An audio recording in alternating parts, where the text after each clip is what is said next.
nínú híyà bí tí a máa wá gbà sọ̀rọ̀ Ọlọ́run fúnra wa fi hadhihi al-laylatil maymuna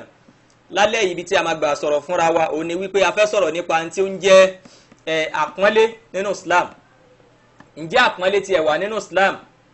àbí kí n put it in this way kí n sọ wípé n tá ń pè ní bóyá tí yẹn bá fẹ́ kí yàn o ǹjẹ́ a lè ṣe kí ni ǹjẹ́ a lè kúnlẹ̀ fún yàn. Ẹ rí i pé ọ̀rọ̀ yìí ó jẹ́ ọ̀rọ̀ kan tó ṣáà ládàl jami' ọ̀rọ̀ tó popular ni táwọn èèyàn máa ń sábà ná kọ́ṣà tá máa ń sábà sọ̀rọ̀ lé lórí insha Allah. Mo wá fẹ́ sọ̀rọ̀ lórí ẹ̀ lálẹ́ yìí pé ó bá fẹ́ kíyàn pàápàá jùlọ nílẹ̀ tiwa ilẹ̀ Yorùbá tó jẹ́ àádà tiwa ǹjẹ́ ó bá ṣẹ̀ríà mu àbí kò bá ṣẹ̀ríà mu a fẹ́ sọ yẹn fún wa lálẹ́ yìí. Sàníyàn insha Allah máa wá lọ síbi tí mo pè ní who wants to be a millionaire. Ẹ rí wípé ntí àwọn admin wa tí wọ́n post nìyẹn pé who wants to be a millionaire. Kí ni tí mo gbà lérò pẹ̀lú kẹ́límà yìí kí ni tí mo gbà lérò pẹ̀lú ìbára yìí insha Allah hadi sana'arif insha Allah a ṣàlàyé ẹ̀ fúnra wa. Ṣùgbọ́n èyí tó jẹ́ alákọ̀ọ́kọ́ ń bẹ̀ tó jẹ́ ti tó máa jẹ́ ìdánilẹ́kọ̀ọ́ àkọ́kọ́ fún wa òun ni wípé ǹjẹ́ ìkúnlẹ̀ wà nínú Islam. Màá kọ́kọ́ lọ sínú wáàsí bàbá wa Fadilatu Sheikh Alhaj Abdulrasheed Adéwùmí Jamiu agbára omi hafizahullahu wa ra'ahu. Kí ni bàbá sọ nípa ìkúnlẹ̀ tí a fẹ́ kúnlẹ̀ bóyá tí ọmọ bá fẹ́ kí òbí ẹ̀ ǹjẹ́ ó lè kúnlẹ̀ rí ǹjẹ́ rí wà tó bá kí àbí kò sí afẹ́ mọ̀ lálẹ́ yìí. Lẹ́yìn tí bá wá play ti ọ̀rọ̀ bàbá tán insha Allah máa yẹ̀ṣẹ̀ wá sí kíni èmi á yẹ̀ṣẹ̀ wá wọnú ọ̀rọ̀ yẹn. Ṣùgbọ́n mo gbọ́dọ̀ play ọ̀rọ̀ tiwọn náà nítorí pé wọ́n máa ń sọ wípé ọ̀rọ̀ kì í dùn lẹ́nu ẹnìkan ṣùgbọ́n tá a bá ti ń gbọ́ lẹ́nu báyìí tá a gbọ́ ń bí báyìí à á mọ̀ bóyá ọ̀rọ̀ yẹn ó jẹ́ authentic àbí kò ṣe kíni àbí kò authentic insha Allah. Mo fẹ́ káwé yẹn wá ká farabalẹ̀ dáadáa torí pé lálẹ́ yìí ẹni tó ti ń wo tẹ́lẹ̀ pé òun ò rówó who wants to be a millionaire alẹ́ yìí insha Allah kódà ẹlòmíì àárówó báyìí á ní owó rẹ̀ àṣọwó wà ń bí báyìí insha Allah. Ṣùgbọ́n ẹ jẹ́ kí n fi sí suspense náà kó tó di pé káwọ́kọ́ sọ̀rọ̀ tó jẹ́ àkọ́kọ́ náà insha Allah. Tó mo fẹ́ kí bàbá wa Sheikh Abdulrasheed Adéwùmí Jamiu agbára omi kí wọ́n bá wa sọ̀rọ̀ nípa wípé ǹjẹ́ ìkúnlẹ̀ ǹjẹ́ ó wà ní inú Islam tí ọmọ bá fẹ́ kí òbí ẹ̀ bismillah. Alhamdulillah. Atọrọ ìkẹ́ àti ìgẹ̀ fún Ànábì Muhammad sallallahu alaihi wasallam. Kọ́lọ́hun kó wọlé Ànábì kọ́lọ́hun gbàdúrà gbogbo wa. Àmín. Kọ́lọ́hun fún wa ní àgbọ́yé. Àwa tí a ń sọ̀rọ̀ mọ̀jẹ̀ á sì sọ. Àmín ya Allah. Àlùbáríkà ọlá Ànábì Muhammad sallallahu alaihi wasallam. Ẹ ṣe púpọ̀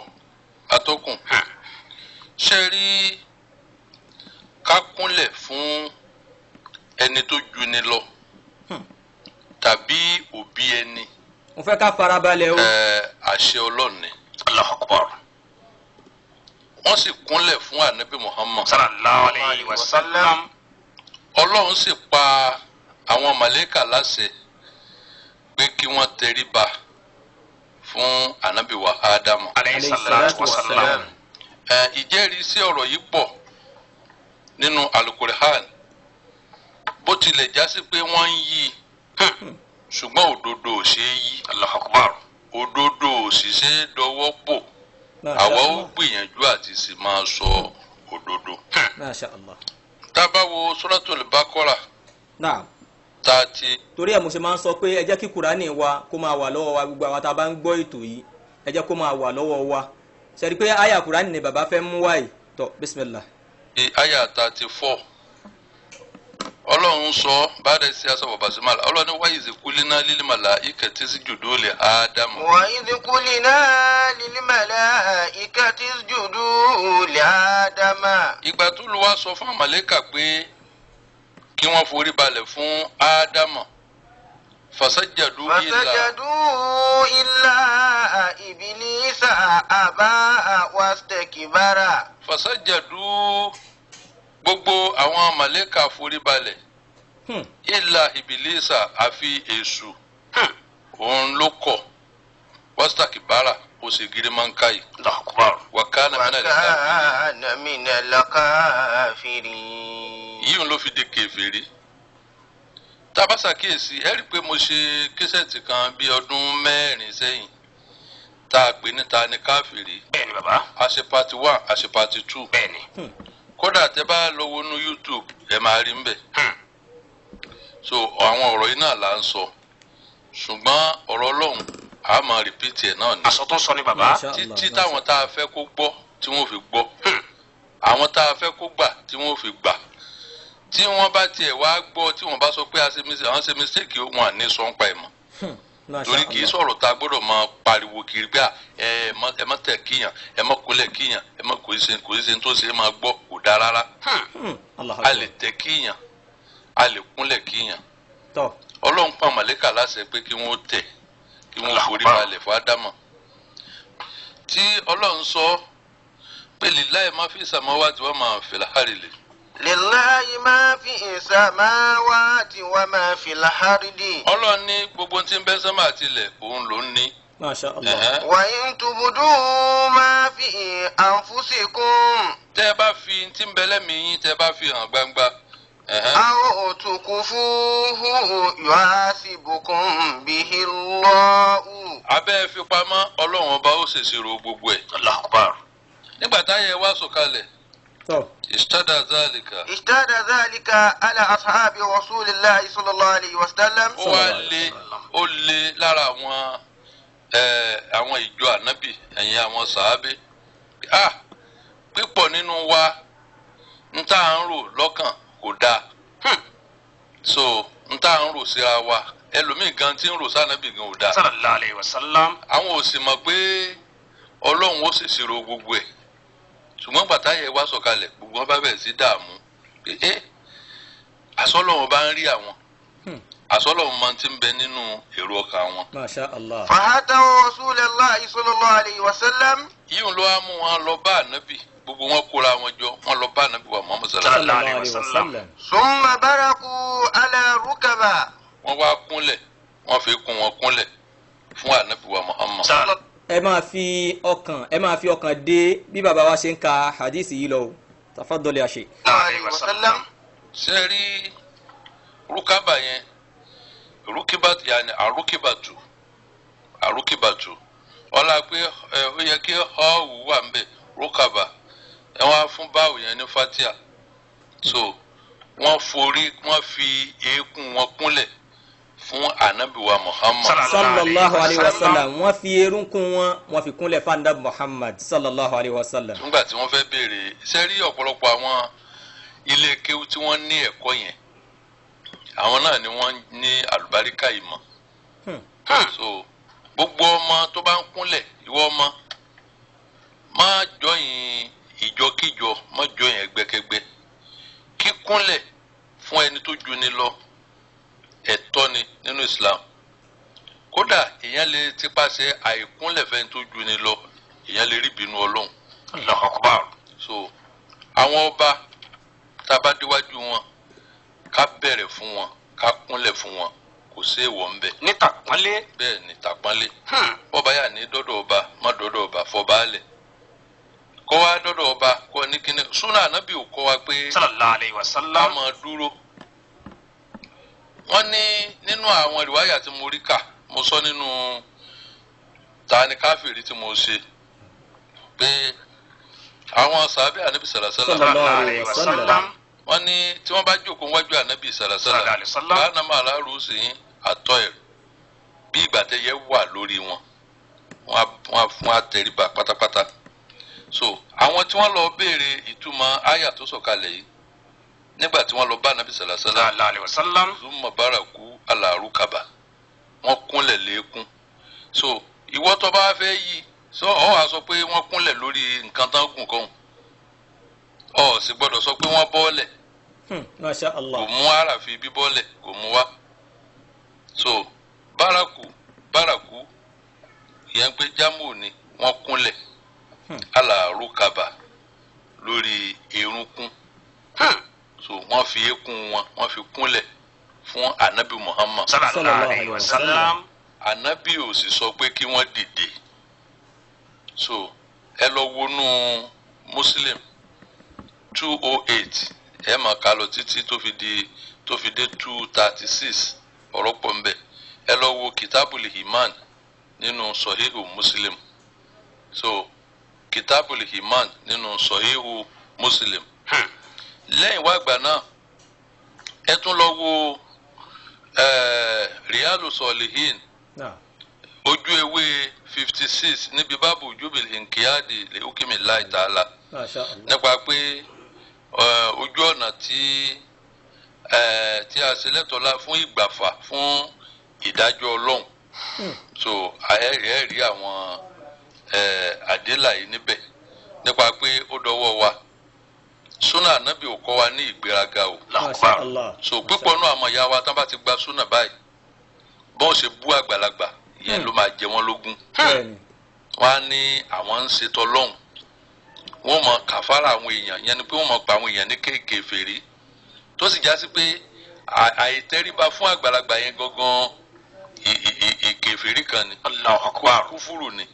So kíkọ tọlọ́hun so a gbọ́dọ̀ kò sí gbogbo àwa tí a bá ti jẹ́ mùsùlùmí pátápátá ọmọ ìyá ni wá. Masha Allah. Dandan ni kọ́ ọmọdé ó pọ́n àgbàlagbà lé gbogbo ọmọdé tí ò bá pàgbà lé kèfèrí ni o. Gbogbo ọmọ kéwú tí ò bá pọ́n àfáà lé kèfèrí ni o. Ọmọ tí ò kúnlẹ̀ fún ya rẹ̀ kèfèrí ni o. Ọmọ tí ò kúnlẹ̀ fún bàbá rẹ̀ kèfèrí ni o. Ọlọ́run ló pè yín kèfèrí o torí pé ìbílísù kò fàdíyà o kò sì pààyàn o. Ọlá pé Ọlọ́run ní kó tẹríba fún Ádámù kó tẹríba ló fi di kèfèrí o. Àwọn sọ̀hábà Ànábì sallallahu alaihi wasallam tí wọ́n kúnlẹ̀ yìí kò sí tán fi kúnlẹ̀ ni pé wọ́n lọ kéwú wọ́n fẹ́ hàn lọ béèrè kéwú lọ́dọ̀ Ànábì Muhammad sallallahu alaihi wasallam. Ìmọ̀ táwọn ọmọ wọn lọ béèrè wọ́n ti mọ̀ yìí pé Ànábì ju àwọn lọ. So òjíṣẹ́ tá a rán sí gbogbo èèyàn so àáfàá la rán sọmọ kéwú o òbí lọ́lọ́run kékeré fún ọmọ rẹ̀ o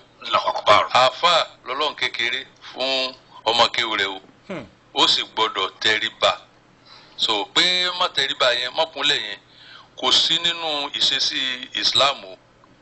ìṣesí àwọn onífẹ̀ẹ́ ẹnu àwọn onígirimákàì. So gbogbo ẹ tó bá ti sin ṣe girimákàì kèfèrí ni níbo ní ilé kèfèrí iná ni ẹ̀yin ọmọ ìyá wa ẹ jẹ́ ká ṣe pẹ̀lẹ́pẹ̀lẹ́ ẹ jẹ́ ká ṣe pẹ̀lẹ́pẹ̀lẹ́ Ọlọ́run alágbára yóò túbọ̀ fọ̀nà mọ̀ wá o Ọlọ́run alágbára yóò túbọ̀ fún wa ní àgbọ́yé alibarikọ́lá Muhammad. Tó alhamdulilayi rabbil alamin. Ọlọ́run dákun kó bá a ṣe dáadáa fún bàbá wa fadilatu sheikh alhaj abdulrasheed adéwùmí jamiu agbára omi. Ọlọ́run dákun járí bàbá pẹ́. Ẹ wo khilalu ẹni tí a gbọ́ nípa àlàyé tí bàbá ṣe yìí orí ọ̀rọ̀ agbọ́nrin yìí ni mo fẹ́ kọ́kọ́ sọ̀rọ̀ lé lórí nípa wípé ǹjẹ́ a lè kúnlẹ̀ fún èèyàn ǹjẹ́ ọmọ ó lè kúnlẹ̀ fún òbí ẹ̀. Alákọ̀ọ́kọ́ ń bẹ̀ ni wípé níta ti mọ̀ nínú Islam kó tó gbé kọ̀díyà ọ̀rọ̀ kan wá a gbọ́dọ̀ rí ẹ̀rí imma an yakuna min al-Qur'an aw imma an yakuna min hadith ar-rasul aw min qawli al-ulama min aqwali al-ulama. Èyí tó jẹ́ àkọ́kọ́ òun ni kó jẹ́ wípé min al-Qur'an aw min hadith ar-rasul. Láàrin méjèèjì yẹn ní tó bá fẹ́ mú wá o gbọ́dọ̀ kọ́kọ́ ṣe kíni tó bá ti wá rí mú wá nínú ẹ̀ masha Allah máa ṣe tó ń ṣe lọ. Alákọ̀ọ́kọ́ ń bẹ̀ kí àlàyé tó máa bọ́ jáde lórí ẹ̀ ẹ jẹ́ kí n display hadith méjì ni mo máa fún wa lálẹ́ yìí insha Allah. Hadith alákọ̀ọ́kọ́ mo máa display hadith yẹn fún wa torí pé mo máa ń fẹ́ káwa táwa náà jẹ́ ẹlẹ́kọ̀ọ́ kájọ ṣe kíni kájọ ká mi ní máa bóyá ó máa blọ́ọ̀kù ojú mi o ṣùgbọ́n tí mo fẹ́ ká rí yẹn ó wù mí ká ṣe kíni ó wù mí kájọ fojú ara wa rí. Ẹ já wo hadisi yìí sallallahu alayhi wa sallam. Ó ní an Abi Huraira radiyallahu anhu látọ̀dọ̀ Abu Huraira kọ́lọ̀mbà ṣe dáadáa fún. Ó ní lamma nazalati ala rasul sallallahu alayhi wa sallam. Aya tí mo fẹ́ kà yìí nígbàtí aya yìí sọ̀kalẹ̀ fún Annabi Muhammad wípé lillahi ma fi samawati wa ma fil ard. Òun ló wà nínú hadisi tí bàbá wa tí ọ̀rọ̀ bàbá ta gbọ́ tán sìn hadisi tó wà nínú ọ̀rọ̀ yẹn tí wọ́n kà òun lélẹ̀. Màá tún wá mú hadisi mi màá tún mú mi wá fún yín. Ó ní nígbàtí ó ní lillahi ma fi samawati wa ma fil ard. ọlọ́run ló ṣe kíni ọlọ́run ló ní gbogbo tó ń bẹ sánmà àti lẹ́lẹ̀ wa in tubdu ma fi anfusikum aw tukhfuhu yuhasibukum bi Allah in tó wà nínú ọkàn yín o tó bá wù yín o ẹ̀rọ jẹ́jẹ́ ni o ẹ̀rọ síta ni o yuhasibukum bi Allah ọlọ́run ó ṣe kíni ọlọ́run ó ṣèṣirò yín ọlọ́run ó ṣèṣirò yín lórí ẹ̀ ìgbà tí sábàbù nùzúlù àyà yẹn nìyẹn ìgbà tó wá ṣẹlẹ̀ bẹ́ẹ̀ àwọn sàábà wọn wá wò pé ishtadda zalika ala ashabi rasulillah èyí tẹ́yìn náà mọ̀ kéwẹ́ máa tẹ̀lé mi ká lọ ó ní ishtadda zalika ala ashabi rasulillah ọ̀rọ̀ yìí wá ṣe kíni ó lé lára wọn torí pé ẹlòmíì wà tó ẹ́ pé tó ń rò lọ́kàn kò dáa ẹlòmíì wà tó ẹ́ pé tó ń rò lọ́kàn ó lé ọ̀rọ̀ yẹn wá lé lọ́kàn pé ṣé pé Ọlọ́run àti ẹ̀ṣẹ̀ sí ro àwọn ṣé pé gbogbo táwọn ń rò lọ́kàn ní táwọn sì ń rò nínú ọkàn táwọn ò tí ṣe ìyẹn ni pé Ọlọ́run máa ṣe sí ro àwọn lórí ẹ̀ Ọlọ́run mọ̀ pé àwọn ń rò fa ataw rasulallah sallallahu alayhi wa sallam gbogbo wọn bá lọ ṣe kíni wọn bá lọ bá kárí ọlá nàbí thumma baraku ala rukaba mo máa ṣàlàyé àárín yẹn fún wa ó wá ní kíni thumma baraku ala rukaba gbogbo wọn wá ṣe kíni wọn wá kó bọ́ọ̀lẹ̀ lẹ́ni tó lọ ṣe kíni wọn lọ ọ̀dọ̀ ànábì lẹ́ni tó ṣe kíni lẹ́ni tó kúnlẹ̀ faqalu wọn wá ní ay rasulallah ìwọ ànábì yẹn ni pé kullifna min al-a'mal ma nutik ìtọ́lọ̀ ń gbélé wa ìtọ́lọ̀ ń sọ yìí ìtọ́kà láfàlẹ́ wa lé lórí ìta lágbára ni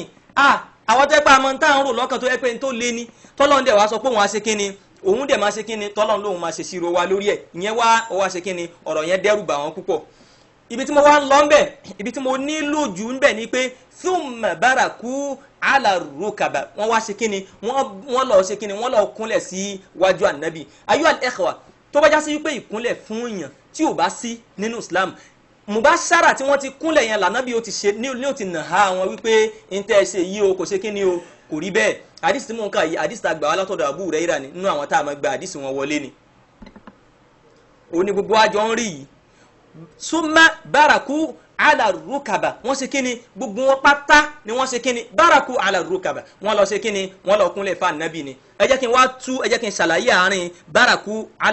ala rukaba alákọ̀ọ́kọ́ ṣe rí báraka tàkọ́kọ́ yẹn ó ní wípé kíni tẹ́ bá lọ wọnú mú jà mẹ́ma rí asra àfihì kéèyàn sọ pé kéèyàn ṣe kíni kéèyàn sáré ó ní báraka tàkọ́kọ́ yẹn pé wọ́n sáré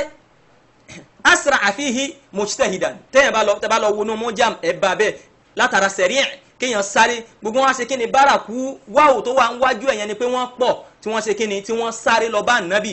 ala rukaba ṣẹ́rí kẹ́límà àrùkúbà òun là ń pè ní kíni ẹ jẹ́ kí n yọ eléèkú kí n wá gbé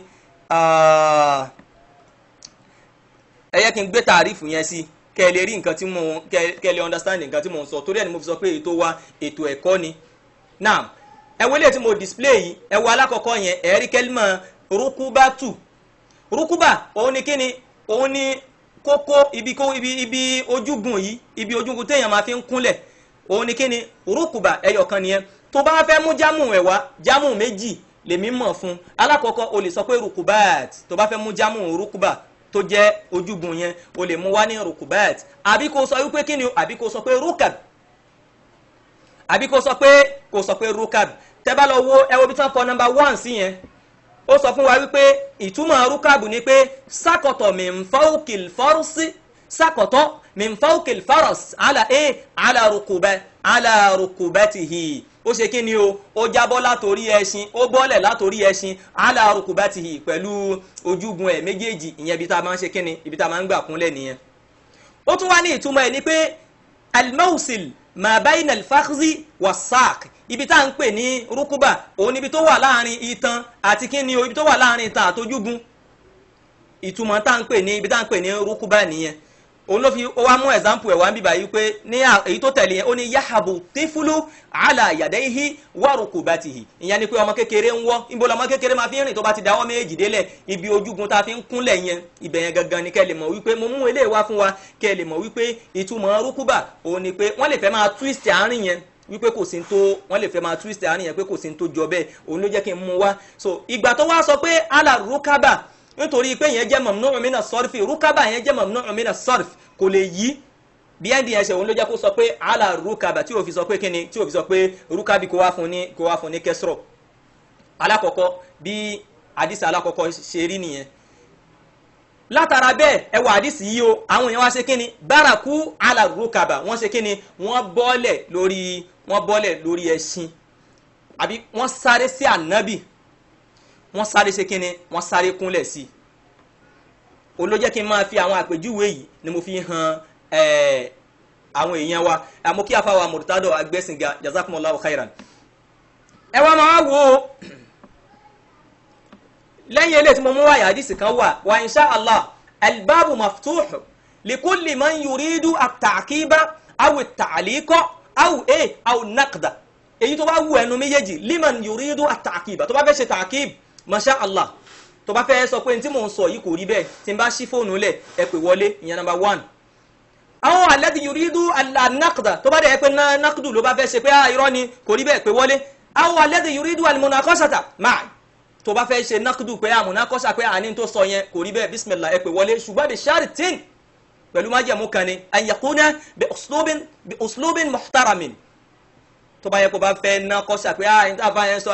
irọ́ ló pa fún yín ó gbọ́dọ̀ jẹ́ kíni ó gbọ́dọ̀ jẹ́ uslubun wadi aw tariqatan salima kì í ṣe pé wàá kàn máa dá fáwọ́dọ̀ ọ̀lẹ̀ lójú ibi tí gbogbo àwọn èèyàn ti ń wò wá náà ìyẹn lọ báyẹn ẹ jẹ́ kí n tún wá mú hadith ẹlẹ́ẹ̀kejì wá kí n wá sọ ọ̀rọ̀ kan fún wa alákọ̀ọ́kọ́ nìyẹn o náà masha Allah náà mo fẹ́ fi ibìkan wà tí mo screenshot fún wa nípa ìtumọ̀ bárakú ala rukaba yìí náà ẹ wo kíní tí mo display yìí ẹ jẹ́ kí n gbé sísàlẹ̀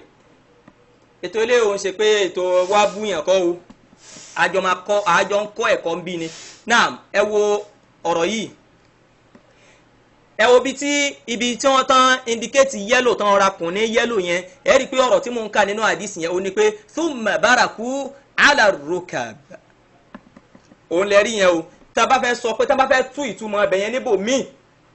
tó bá fẹ́ tú síbò míì ẹ wá wo sẹ́ríù kékeré tó rọra wà níwájú ẹ̀ yẹn onítìrà yẹn sọ fún wa wípé jilisatul khudu'i ìyẹn ìtumọ̀ summa baraku ala rukaba nìyẹn o ó ní wípé jilisatul khudu'i wal istislam kí la ń pè ní al-khudu' látara kíni látara kéèyàn kó ṣúṣú ìjókòó téèyàn máa fi kó ṣúṣú síwájú yẹn wal istislam wípé yẹn gbàfà fún yẹn wà dọ̀rà ìyẹn ni àtàdọ́rù àwọn ọ̀rọ̀ tí ò le làwọn ọ̀rọ̀ tó ń dàrú mẹ́yìn èèyàn lójú yìí bára àdìsí ànábì ni mò ń kà yìí o tó bá wù ẹ́ o lè sọ pé àdìsí rán dandan ọ̀dọ̀ ànábì ló ń ṣe ìdọ́fà ọ̀rọ̀ tó ń sọ yẹn lọ ni thumma baraku ala rukaba ó ní kí ni o jilisatul khudu'i wal istislam ìjókòó téèyàn fi gbàfà fún yẹn téèyàn bá fẹ́ gba nǹkan lọ́wọ́ yẹn sí ẹ̀yin náà ẹ̀rọ bóun tọ̀hún ṣe tó bá tẹ̀ jẹ́ sí pé àsínbẹ̀ ń jọ náà lọ́hùn tó bá yẹ pa bá fẹ́ sọ pé torí pé àsínbẹ̀ wọ́n ní jilisatul khudu'i wal istislam wad dara'a ìtumọ̀ ẹni ìjókòó ẹni tó gbàfà wal istislam tó gbà fún yàn pé yes mo surrender ara mi òun ni kéèyàn ṣe kíni kéèyàn kúnlẹ̀ síwájú èèyàn bí àárín yẹn ṣe jẹ́ òun nìyẹn àdìsí alákọ̀ọ́kọ́ nìyẹn pọ́ìntì alákọ̀ọ́kọ́ tí mo ní fún wa òun ni mo wí yẹn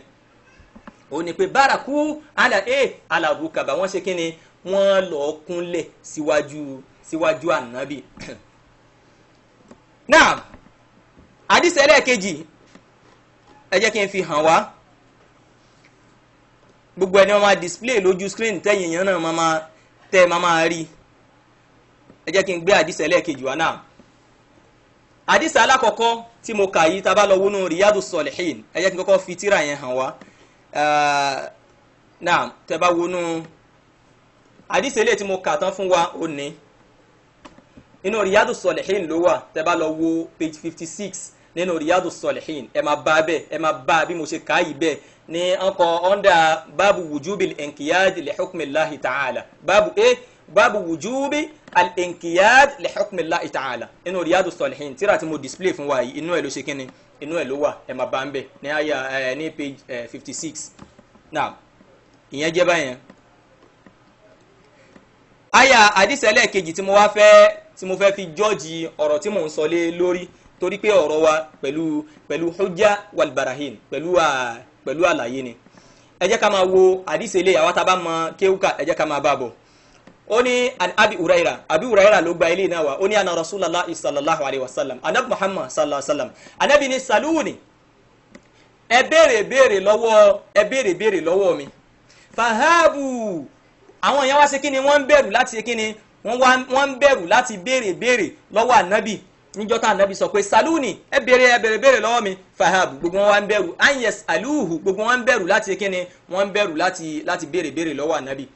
faja rajulun ọkùnrin kan wá dé fajalasa inda rukubatayhi alhamdulillahi rabbil alamin mo fẹ́ kẹ́ èèyàn mo fẹ́ kẹ́ rí ló jẹ́ kí n mọ̀ ni mo ṣe jẹ́ kí kíní yẹn kó cover ara mi ó ní faja rajulun ọkùnrin kan wá dé fajalasa inda rukubatayhi ọkùnrin wá ṣe kíni ó jókòó lórí eékún ẹ̀ ó fẹ́ béèrè lọ́wọ́ Ànábì ni ó fajalasa inda rukubatayhi ó wá jókòó lórí erunkun ẹ̀ àbí ó yá ẹ sọ fún anybody tó bá já sí pé kò kúnlẹ̀ ńjọ́ náà ẹ pààyàn kan láṣẹ pé kó jà lásà ala rukubatayhi ẹni kó jókòó lórí erunkun ẹ̀ ẹni kó jókòó lórí erunkun ẹ̀ kò sí ó máa kúnlẹ̀ náà ni nǹkan tó ń pè ní kúnlẹ̀ náà nìyẹn àwọn ọ̀rọ̀ tí ò le tẹkàn ń ṣe kíní lé lórí tẹ bá wá ní kán mú ẹ̀rí wá wọn ní rí ẹ̀rí kankan mú wá o lẹ́yìn èébú ọmọ yẹn ṣe máa sọ pé kíní báyìí ṣe máa sọ pé kúnlẹ̀ ó wà nínú Islam ẹ̀ ní rí ẹ̀rí kankan tó wà sábìt wọn ní mú ẹ̀rí kankan wá fún yín àdìsí méjì òní mo mú wá fún wa yìí tíra ilé tá a bá lọ wo ilé ó wà nínú Al-Jami' As-Sahih ilé tí mo screenshot fún wa yìí ó wà nínú tíra Al-Jami' As-Sahih tá a bá lọ wo àbá àdìsí yìí ń bẹ ẹni yẹn wá padà ń béèrè lọ́wọ́ Ànábì pé ya Rasulullah imal Islam kí ni tán ń pè ní kíni o kí ni tí wọ́n ń pè ní Islam ibi tí mo fẹ́ lò ń bẹ̀ òní wípé jalasa inda rukubatayhi ó jókòó lórí eékún ẹ̀ méjì náà ayọ́ àlẹ́ ẹ̀kọ́ tó bá yá sí pé kò sí ìkúnlẹ̀ ni kí ló dé tá Ànábì ò sọ pé kíni kí ló dé tá Ànábì ò fi sọ pé ìwọ tó kúnlẹ̀ yìí o ó yá tètè ṣe kíni ó yá dìde kí ló dé tá Ànábì ò fi sọ bẹ́ẹ̀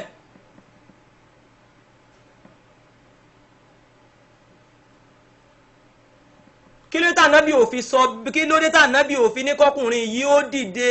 ẹ fún mi lésì mo máa ṣí fóònù lẹ̀ tó bá ṣe tí n bá láǹdì àwọn ọ̀rọ̀ mi ń sìn ẹni tó bá fẹ́ ná kọ́ṣà ẹ pè wọlé bisimilayi mo kàn sọ fún yín pé an yakuna kẹlò ihtiram káyọ̀ fi sọ̀rọ̀ torí pé ẹni tó bá fẹ́ ná kọ́ṣà tó bá ń da ọ̀rọ̀ lẹ̀ mi ò ní ṣe kíni mi ní ráyè láti lè sọ̀rọ̀. alákọ̀ọ́kọ́ ń bẹ̀ ni pé àwọn kinní kan wà tí a kì ń fọ́lò kinní kan wà tá a kì ń tẹ̀lé tá a mọ̀ nínú Islam màá la kíní yẹn yé wa lálẹ́ yìí ẹjọ́ gbogbo àwa tí a jẹ́ onílàákàyè ṣé ní gbogbo àwọn kọ̀díyà tá à ń dá nínú Islam gbogbo àwọn kọ̀dọ́yà tá à ń dá nínú Islam gbogbo ẹ̀ ló ti ní àwọn báàbù tí gbogbo ẹ̀ ṣe kíni tí gbogbo ẹ̀ tò sí. àwọn ọ̀rọ̀ kan wà tó já sí wípé min babil istihbab òun làwọn ọ̀rọ̀ yẹn wà tó yẹ pé tó bá lọ wọnú tíra gan wọn á sọ fún ẹ pé mustahabat aṣáǹkà nínú àwọn tíra kéèké yẹn ẹ máa ń ka àwọn mustahabatul ghusl mustahabatus salat mustahabatul wudu àwọn tó a fẹ́ kéèyàn ṣe àtọ́yẹ pé a fẹ́ ni lápèjúwe nílẹ̀ tiwa ní èyí tó yẹ kó pa gbogbo apọ̀ tá a lè máa bá wọn tá a lè máa sọ pé àwọn lárúbáwá ò ṣe táwọn lárúbáwá ò bá kúnlẹ̀ fúnra wọn àṣà tiwọn kò rí bẹ́ẹ̀ ni in tó gbọ́dọ̀ pa wá pọ̀ òun ni ẹ̀sìn Islam àwọn qawaidul Islam tabari tó bá yàtọ̀ pẹ̀lú tiwọn òun la lè máa sọ pé báwo lè ṣe wá rí báyìí lọ́dọ̀ tiwa ṣùgbọ́n àwọn kankan wà tó yá sí pé kò lè papọ̀ láyé kò lè tálì masalan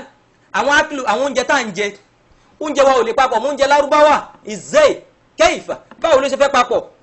oúnjẹ tá a jọ ń jẹ kí ló dé tá a máa jọ oúnjẹ àwọn lárúbáwá tó bá já sí pé gbogbo táwọn lárúbáwá ò bá ṣe la sọ pé a gbọ́dọ̀ ṣe kí ló dé tá a máa jọ oúnjẹ àwọn lárúbáwá tó fi tá a fi ń jẹ sẹ̀mó tá a ń jẹ fùfú tá a ń jẹ ápú tá a ń jẹ gbogbo ẹ̀ kí ló dé tá a fi ń jẹ oúnjẹ àwọn lárúbáwá náà ló yẹ ká máa jẹ aṣọ táwọn lárúbáwá dẹ̀ ń wọ̀ irú náwó aṣọ wọn bá ṣe ń ràn gangan bẹ́ẹ̀ náà ló yẹ ká máa ṣe ńlẹ̀ Yorùbá sọ̀rọ̀ sáwọn yẹn ṣùgbọ́n gbà tó wá débi pé a fẹ́ kíyàn ìgbà yẹn lẹ́wọ́ ṣẹ̀ṣẹ̀ wá lọ mọ́ pé àwọn lárúbáwá ò pé ń kúnlẹ̀ ànábì ò sọ pé kán kúnlẹ̀ àwọn tí wọ́n kúnlẹ̀ fún ànábì tí mo kà fún wa nínú àdìsí méjì yìí mo la fẹ́ yọ wọ́n sí. mo wá sọ wípé gbogbo àwọn kọ̀dọ́yà yìí ó ní àwọn ọ̀nà tí gbogbo tá a ti pín gbogbo wọn sí al-istihbab àwọn nǹkan mi wà tó já sí pé min babil istihbab akànfẹ́ afẹ́ ni téèyàn bá ṣe làkàna ahsan afẹ́ kéèyàn ṣe ni téèyàn ò bá ṣe kò sọ ọ́dọ̀ ọmọ náà àwọn ibi tí àwọn ọmọ ìyá wa tí wọ́n máa gbé kọ̀díyà wa àwọn ibi tí wọ́n kù sí ni. alákọ̀ọ́kọ́ àwọn ẹlẹ́ẹ̀kejì àwọn míì wà tó jẹ́ min babil karahiyya àwọn nǹkan míì wà tó jásí pé makruhu lásán ni asanka makruhatul wudu àyíká makruhatus salat àyíká makruhatul ghusl àwọn ìyẹn náà wà àwọn tó jásí pé akàn makruhu lásán ni akọ kéèyàn ó ṣe é ni kì í ṣe pé tó bá ṣe kì í ṣe pé ó dọmọ náà ìyẹn wà bẹ́ẹ̀ a ní àwọn fara'id aláwọn èyí tó jẹ́ ọ̀ranyàn fara'idus salat fara'idul ghusl fara'idut tayammum a ní gbogbo àwọn ìyẹn náà lọ́tọ̀ àwọn nǹkan tó jásí pé tó jẹ́ ọ̀ranyàn tó yẹ pé tó o bá ṣe penalty ni fún ẹ lọ́dọ̀ Ọlọ́run aláwọn yẹn a ní àwọn nǹkan tó jẹ́ maharim àwọn nǹkan kan wà tó jásí pé maharim ni tó jásí pé kí ni o tó jásí pé maharim ni akọ pé kéèyàn ṣe kí ni akọ pé kéèyàn ṣe ni bẹ́ẹ̀ a ní àwọn nǹkan tó jẹ́ hudud a ṣe kí ni a ní àwọn nǹkan tó jásí pé hudud làwọn yẹn ààlà ni mátayọ àlàyé o àwọn èyí tó jẹ́ kí ni tó jẹ́ hudud tó jásí pé ààlà làwọn yẹn bákan náà a ní àwọn èyí tó jásí pé ni aláwọn èyí tó jásí pé maskutu alayhi aw maskutu anhu àwọn nǹkan míì wà tó jásí pé ànábì dákẹ́ lórí ẹ̀ ni tí ó sọ nǹkan kan lórí ẹ̀ tàbá wá rí míì tó jásí pé mìmbábìlẹ̀ tàbá rí àwọn nǹkan míì tó jẹ́ istihbab ìyẹn làwa máa lé kókó máwọn èèyàn lé lórí pé ẹ gbọ́dọ̀ má ṣe kínní ẹ gbọ́dọ̀ má ṣe kínní lálálálálá tàbá wá rí míì tó jẹ́ karahiyya ìyẹn la máa dúró lé àwọn èèyàn lórí pé tán bá ṣe wọ́n máa wọná àwọn tó bá jẹ́ istihbab àwọn tó bá jẹ́ karahiyya tó jẹ́ makruhat kì í ṣe àwọn èèyàn kì í ṣe irú àwọn nǹkan tó máa ṣe kínní irú àwọn nǹkan tó máa gbé èèyàn wọná kọ́ nìyẹn òun làlàyé tá à ń ṣe fún yín kò ṣe àwọn nǹkan tó máa ṣe kínní tó máa gbé èèyàn wọná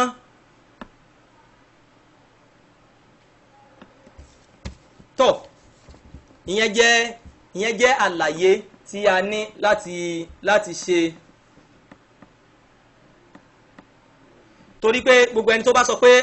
ẹ má kúnlẹ̀ ẹ má ṣe kinní kan ìrújú ló fẹ́ gbé wọlé àdìsá ànábì méjì òun ni mo kà fún wa yìí kò dẹ̀ sí nǹkan.